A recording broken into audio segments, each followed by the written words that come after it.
Chapter 4. Nephi slays Laban at the Lord's command, and then secures the plates of brass by stratagem. Zoram chooses to join Lehi's family in the wilderness. About 600 through 592 BC. And it came to pass that I spake unto my brethren, saying, Let us go up again unto Jerusalem, and let us be faithful in keeping the commandments of the Lord. For behold, he is mightier than all the earth. Then why not mightier than Laban and his 50, yea, or even than his tens of thousands? Therefore, let us go up. Let us be strong like unto Moses, for he truly spake unto the waters of the Red Sea, and they divided hither and thither, and our fathers came through out of captivity on dry ground, and the armies of Pharaoh did follow, and were drowned in the waters of the Red Sea. Now behold, ye know that this is true, and ye also know that an angel hath spoken unto you. Wherefore can ye doubt? Let us go up. The Lord is able to deliver us, even as our fathers, and to destroy Laban, even as the Egyptians. Now when I had spoken these words, they were yet wroth, and did still continue to murmur.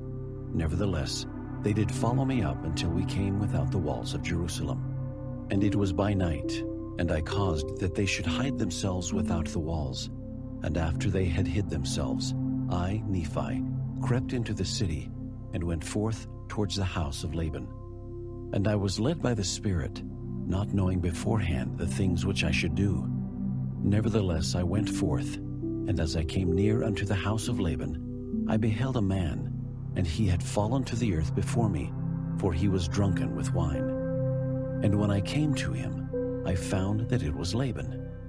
And I beheld his sword, and I drew it forth from the sheath thereof, and the hilt thereof was of pure gold, and the workmanship thereof was exceedingly fine.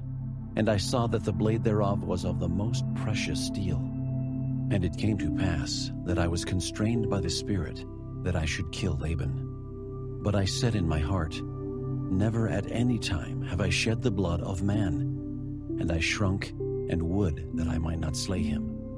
And the Spirit said unto me again, Behold, the Lord hath delivered him into thy hands. Yea, and I also knew that he had sought to take away mine own life.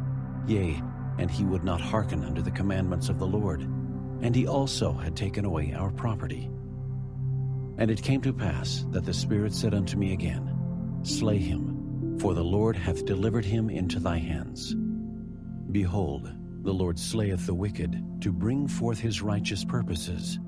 It is better that one man should perish, than that a nation should dwindle and perish in unbelief. And now when I, Nephi, had heard these words, I remembered the words of the Lord which he spake unto me in the wilderness, saying that, Inasmuch as thy seed shall keep my commandments, they shall prosper in the land of promise. Yea, and I also thought that they could not keep the commandments of the Lord according to the law of Moses, save they should have the law. And I also knew that the law was engraven upon the plates of brass. And again, I knew that the Lord had delivered Laban into my hands for this cause, that I might obtain the records according to his commandments. Therefore I did obey the voice of the Spirit, and took Laban by the hair of the head, and I smote off his head with his own sword.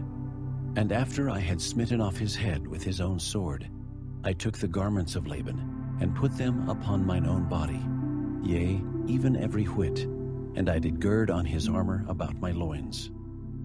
And after I had done this, I went forth unto the treasury of Laban. And as I went forth towards the treasury of Laban, behold, I saw the servant of Laban, who had the keys of the treasury. And I commanded him in the voice of Laban, that he should go with me into the treasury. And he supposed me to be his master, Laban, for he beheld the garments, and also the sword girded about my loins. And he spake unto me concerning the elders of the Jews, he knowing that his master Laban had been out by night among them. And I spake unto him, as if it had been Laban.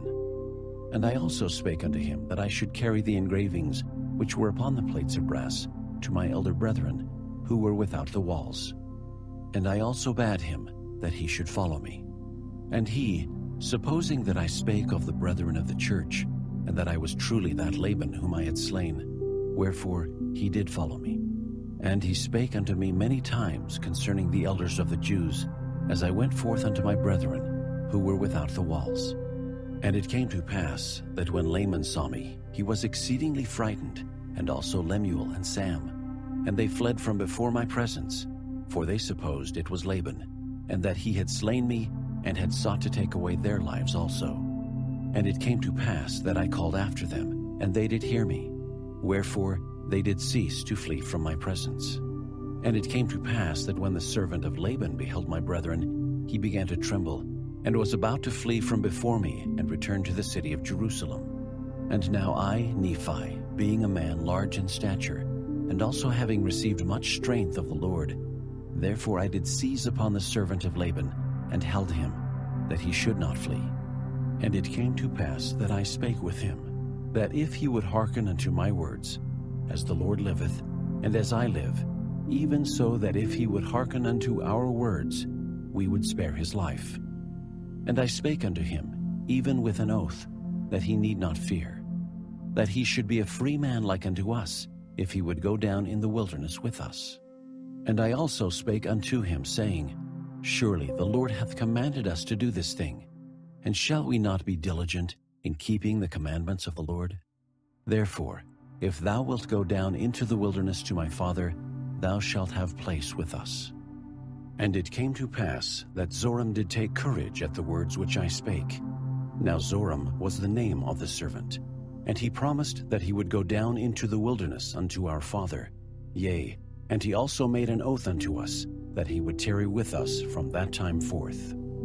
Now we were desirous that he should tarry with us for this cause, that the Jews might not know concerning our flight into the wilderness, lest they should pursue us and destroy us.